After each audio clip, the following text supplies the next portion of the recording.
Dalligan talks NRL again this week, and Paul, the Big D guarantee the Sharks to beat the Sea Eagles gets up. Well done. Well, I'll tell you this, Professor, I don't get this bill out very often these days, but when I do get the bill out, you want to make it worthwhile. So it's good to get another one. I think that's 3 out of 4 now. And who's keeping score of that? So, you are. I am. Don't worry about that. I'm more nervous about that than a lot of things because I don't want to let people down. So I think the Sharks were too good, and they were. But we'll see how it goes tonight with Manly, who's playing as we speak, Professor. So people might be switching off to listen to us. Who knows? Oh, they'll definitely be tuning into this to us. There's no doubt about that, Paul. Or have a sausage in the background, maybe. So, yeah. Now, Paul, West Tigers 5/8 Lachlan Galvin leaving. That's set a cat amongst the pigeons this week. I think we've mentioned him almost every segment, if I'm not wrong, that he's the hottest young prospect, I think, in 10 years. Very good judges are saying similar. And we all have to go back to that moment when Dylan Brown signed on for $1.5 million a year. If you've got the best young talent in the game and you're offering him 700,000, it's not going to work. So he's got an agent who will chase the money. Moses, a lot like Scott Boras in American sports, he's the one who goes for the big deals. He normally gets them. It's good for the client. It's good for him. But is it good for the game? That's another question. I hate to see a team like the Tigers, who have come back, as we know, from a horror of 3 wooden spoons. They're just rebuilding. They're starting to get a team together. This guy would have played in the halves there for 10 years, and he's gone. So it actually, I hate to see it as a league fan. Well, the allegations are that the player's manager complained to the CEO of the West Tigers about the coach. Well, that's surprising because the mail I've got is that Benji was looking after him. He was training him. He wanted the best out of him, as did everyone at the team. But it's very hard to deliver a message that I love you guys, but I'm out. You're either in or you're not. And it's similar in any profession, much like ours, Professor. So I hated to hear that. But at the same time, it's a short career. It's not far removed from Daly Cherry Evans. If you think there's more money out there, you've got a choice to be loyal or to chase what's on offer. So who are we? I guess in some ways, we're not the ones playing that sport and we're not the ones generating that revenue to judge him. But I just wish there was a better way around it. AFL, of course, doesn't have this scenario where you've got to play a mid-season. And this is crazy. You've got one of the best players in the game playing reserve grade this week. How can that be good on any front? Well, the other thing, Paul, is he's contracted till the end of 2026. So it's not even as if he's out of contract at the end of this season. Well, are you going to have one of the best young players in reserve grade for a year and a half? Obviously, he's got his eye on someone else, whether they step in and buy him and pay out the contract. It's just very messy and it's not good for the game. I really feel for West Tigers fans because that team has been great to watch this year. I think they're flirting around the 8, but it's just a shame. It really is. I mean, they're in the top 8 now, and it's sad because it could divide the team. Let's see how they go from here. Well, it probably has divided the team, Paul, because there's been social media posts, one notably from Jerome Luai, saying team first. No doubt about how some of the team members feel. Yeah, and Taruva as well, who left the Panthers for more money to go to the Tigers, putting a photo in front of his locker with "Show Me the Money" type song in the background. A modern day version of the Jerry Maguire "Show Me the Money" that we'd remember. But it's not great when you've got people lashing a teammate socially at all. And it's almost bullying, as someone said. It's not far off. Now, Galvin apparently has a relationship with the Bulldogs assistant coach, Luke Vella. There's some chatter that he might be going there. Well, you boys will get to it, but top of the table, geez, he'd be a good addition there alongside Matt Burton. That'd be one of the most potent, if not the most potent, 6 and 7 in the game. He was, though, I'll say this, and I'll stand by this, a lifelong Parramatta fan, and he did like a post recently from the Eels. So I think that might have set in chain some of this. I wouldn't be surprised if he ends up alongside a player with the surname Moses, and his agent has the same surname, and it's his uncle. So doing the dots there. More Moses than when the Red Sea was parted, Professor, if you don't mind. Well, he's also friends with Mitchell Moses. So, maybe he's headed to the Eels. But I think that's where he'll end up. I think Gus Gould will have a say in all this, but I do think he's Eels bound, much like Cherry Evans is Roosters bound. So he's been dropped to the New South Wales Cup this week. How long does he spend there? I think that's a good move. The players didn't want to play with him.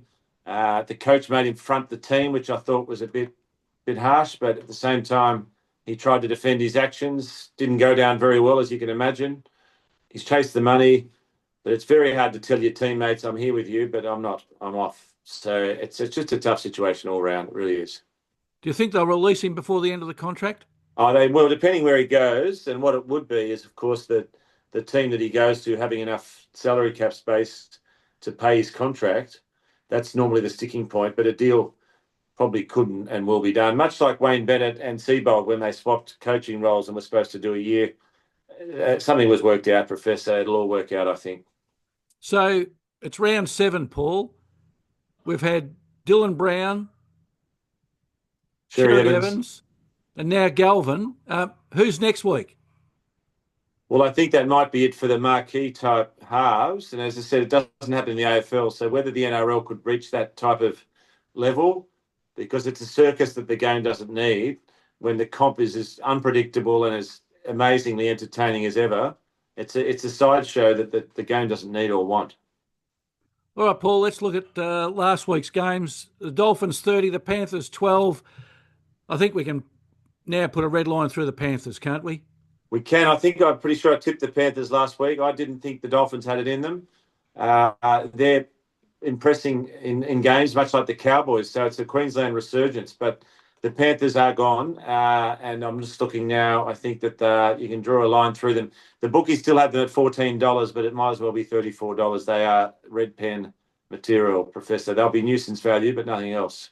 Ivan Cleary doesn't agree with you, Paul, because in his press conference after the game, he said they can come back and salvage the season. No, I don't agree with that. Of course, he's going to say that as the coach, but they're missing Luai more than they thought they would. We always wondered when those departures would catch up with them, and it's starting to now. And I think Luai is the biggest loss they've had since their dynasty started. Dolphins, after losing the first 4, have now won 2 in a row. Resurgence?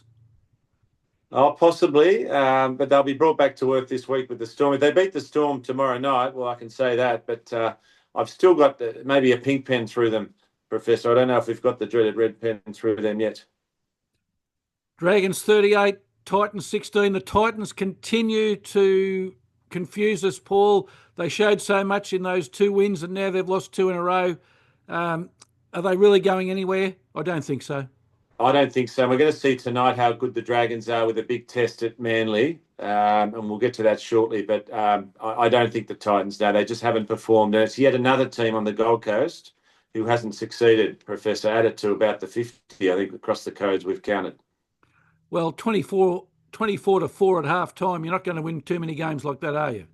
No, they came out of the box very slowly, the Titans. So they're a red pen, a basket material. Still, the jury's out on the Dragons. I'm still not sure about them. We'll get to the tip against Manly shortly, but I'm still a bit uncertain about the Dragons. Now, the Broncos Roosters, Paul, in round 1, the Broncos 50, the Roosters 14. The Roosters' form has been terrible. I watched the game. Believe you me, the Broncos just didn't seem like they were interested. I don't know whether it's related to the fact that Maguire is a known disciplinarian, whether or not they've managed to keep it together and they were just buggered and they took it a bit easy in training, just a bit tired. But it was yeah, I agree with you. They just didn't front up the way that a premiership favourite should. And it's possibly why the Storm have overtaken them now for premiership favouritism. They just weren't in it. And it's the Roosters took advantage of it. And you've got to give credit to the Roosters team spirit. That was one of their best wins in many years. Michael Maguire said after the game that they didn't turn up physically, and I think I'd agree with that, but surely that's up to the coach to get a team to perform at their best every week. You'd have to think so. That's his job. So I think that the tough training over the off-season might have caught up with them. They might have had that down as a win, but it didn't turn out that way, sadly, for the Broncos. The competition's as open as ever, as long as we've been doing this show. Now, the Big D guarantee, the Sharks 24, the Sea Eagles 18, Sam Stone Street with a double, and that's twice he's done that already this season, Paul. Local junior, I think, from memory. Good for the Sharks, and they are climbing the ranks. They're into about third or fourth premiership favourites. So I'm still standing by them making the grand final, the Sharks. I think that they're rising. So I wouldn't want to be playing them. They've got a great squad there. Really good squad. Anthony Seibold said there were parts of the game he liked, but parts of the game he didn't. It was only a try of the difference in the end. It was closer than I thought it might have been, and all credit to Manly. They've got a tough game tonight at home against the Dragons, which we'll get to. But again, jury's out on the Eagles. I still can't read them, much like many teams this year.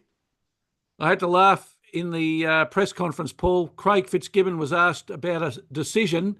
He said, that was a bad call. Then he sat there and thought about it. He said, can I say that?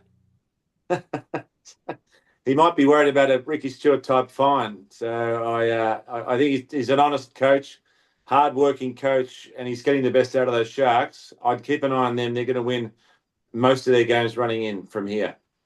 Now, I also watched the Rabbitohs-Cowboys game, Paul. I always thought the Rabbitohs were going to get up, and then they gave away a penalty goal towards the end, and that put it out of their reach. Which is very un-Wayne Bennett-like. He wouldn't have been happy with that, the master. So it was a tough loss.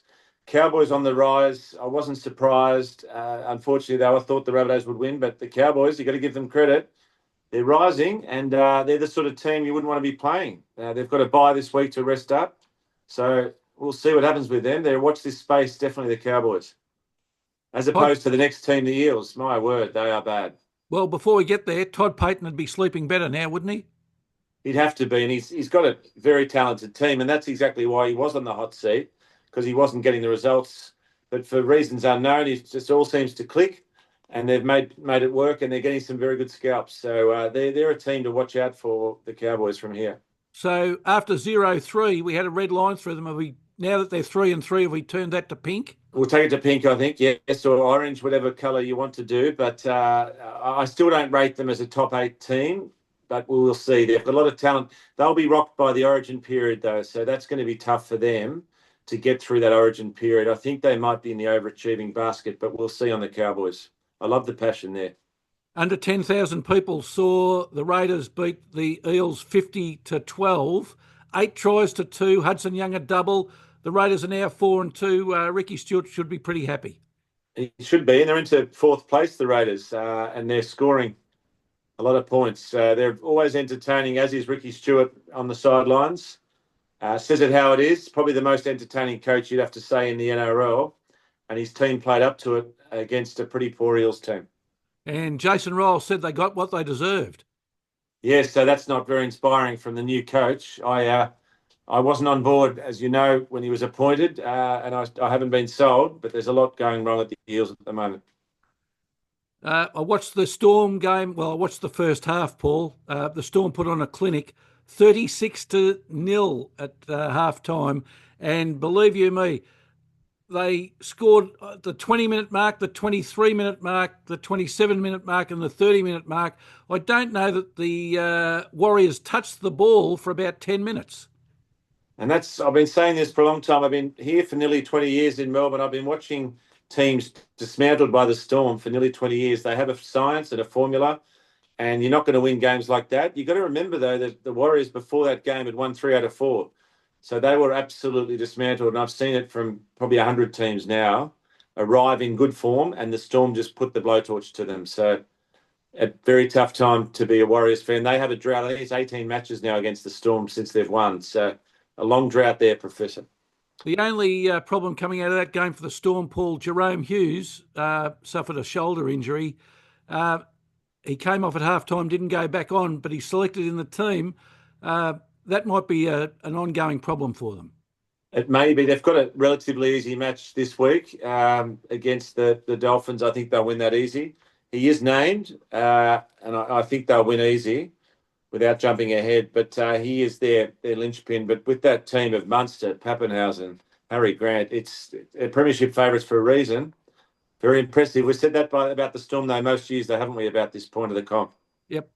All right. The West Tigers doing very well. You know, I can't understand why Galvin wants to leave when they seem to be on the improve. West Tigers 20, Knights 4. The Wests have won 3 from 3 away. They've won none from 2 at home, Paul. Yeah, they're a very entertaining team, and I've had them as part of the guarantee a lot of weeks. So we'll see what happens with them from here. The Knights were very disappointing, and that coach, you wouldn't want to mess with him. He'd be on the hottest of seats at the moment, that Knights coach. I think he's replaced the Cowboys coach as the hottest seat coach.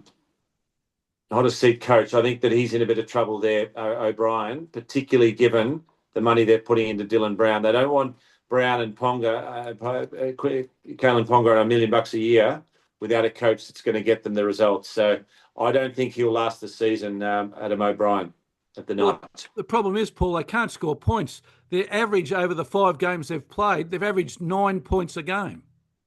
Yeah, it's not going to get it done. And quite surly Kalen Ponga didn't like any questions, which is fair enough. They really hate those interviews after the game, which is understandable, but you've just got to do it, and they weren't good enough. So that was very disappointing for the Knights. All right, let's look to round 7, Paul. We've talked about the game that's already being played tonight. The Sea Eagles playing the Dragons at Fortress Brookvale. Sea Eagles 8th, 1-3. Dragons 10th, 1-2. No Tommy Turbo. Who'll win this one and why? Well, the Dragons are up 6-0. I still think Manly will come home strong and win it, but we will see. It's Dragons are up, and we'll see what they've got. This is a litmus test for the Dragons, but I think Manly will win it. It's the Easter weekend, Paul. Good Friday, the 4 o'clock game. 70,000 people expected at this one. My Bulldogs against your Rabbitohs at Acor, and the Bulldogs with Burton and Kick Our Back. Well, that's part of why I'm about to tip them. I don't like tipping against my team, as you know, but I think the Dogs will be too strong. You're top of the table, Professor. Who would have thought that? 5 wins from 5. The only team who's managed it, and I think you'll get another win, as much as I hate to say it. I just think you've got too much across the park for my boys. Interesting to see Lewis Dodd, the English halfback. He's named on the interchange. He's the one with the big raps. And let's see if he's as good as what Wayne Bennett, the super coach and the good judge normally. Let's see if he's got it coming off the bench. And Cody Walker's back for your team too. He is. So Latrell Mitchell, Cody Walker, 6 and 7.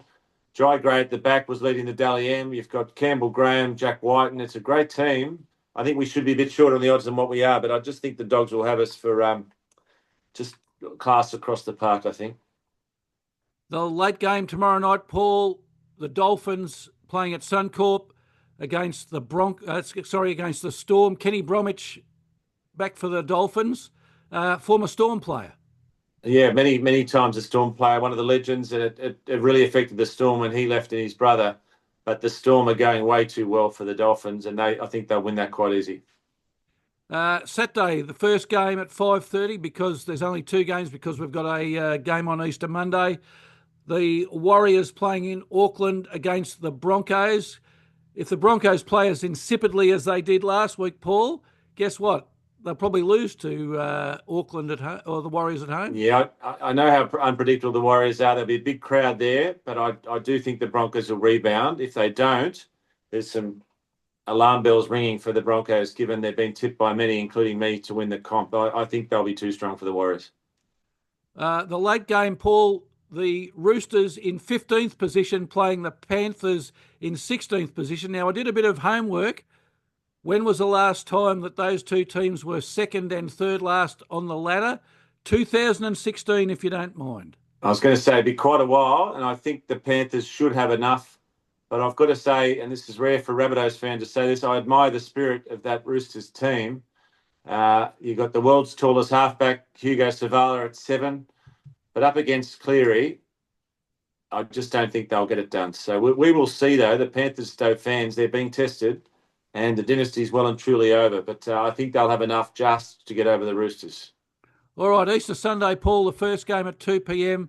The very disappointing Titans playing the Sharks at Newcastle. Should be an easy win for the Sharks, I would have thought. We've got the Titans first. Oh, sorry, Titans playing the Raiders. Titans playing the Raiders. Titans on last week's form, insipid, I think was your word. I'll adopt that. The Raiders are close to a good thing, I think, against the Titans. But no bell yet, Professor, I'll have you know. All right, the late game on Sunday, the Knights playing the Sharks. The Knights have been very disappointing. The Sharks should be too good there.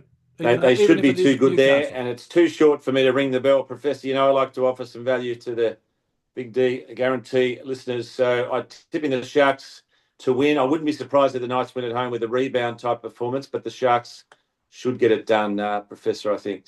All right, now we go to Easter Monday, and you're leaving all your Easter eggs until the last minute, Paul. The 4 p.m. game, the West Tigers playing the very disappointing Eels, but the Eels are playing at home. Can you explain that to me? Can you hear it? Can you hear that bell? I think that despite all that's gone on, actually because of all that's gone on, I think the Tigers are specials to win this game, and for this reason. Those who are left love nothing more than saying, we don't need you. We backed you. We had your back. You were part of this team's future. You decided to tell us you don't want a part of it. Guess what? We don't need you. And it is against the Eels, which is not a massive scalp, but I think that the Tigers will be fired up and they'll want to send a message to young Lachlan in reserve grade. It may be out of his hands, but it's been done for him and he'll enjoy the millions. The West Tigers are the guarantee this week. Well, the Eels have Mitchell Moses and Josh Papali back. They've also made 6 other changes. That's a lot of changes to a team, Paul. It is, and I think the Tigers, as I said, will run on emotion. They'll be fired up. They will really step it up, I think, against the Eels. The Eels just aren't impressing this year, but it's crazy comp.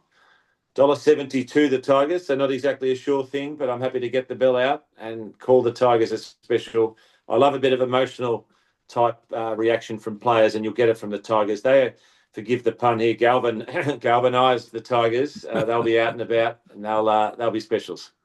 All right, Paul. So the Big D guarantee is the Easter Monday game, 4 p.m. West Tigers against the Eels. Have you got a possible scoreline for us? I think 22-16 for the Tigers, and that'll cement their place in the 8 with one of the best talents in 10 years in reserve grade. It's a crazy world we live in, Professor, but we call it as we see it, as always, on this little segment. All right, Paul. Well, you're protecting a very good average in your Big D guarantee, and hopefully it'll continue this week. Thanks for that, and we'll catch you again next week. Good stuff. Thanks, Professor.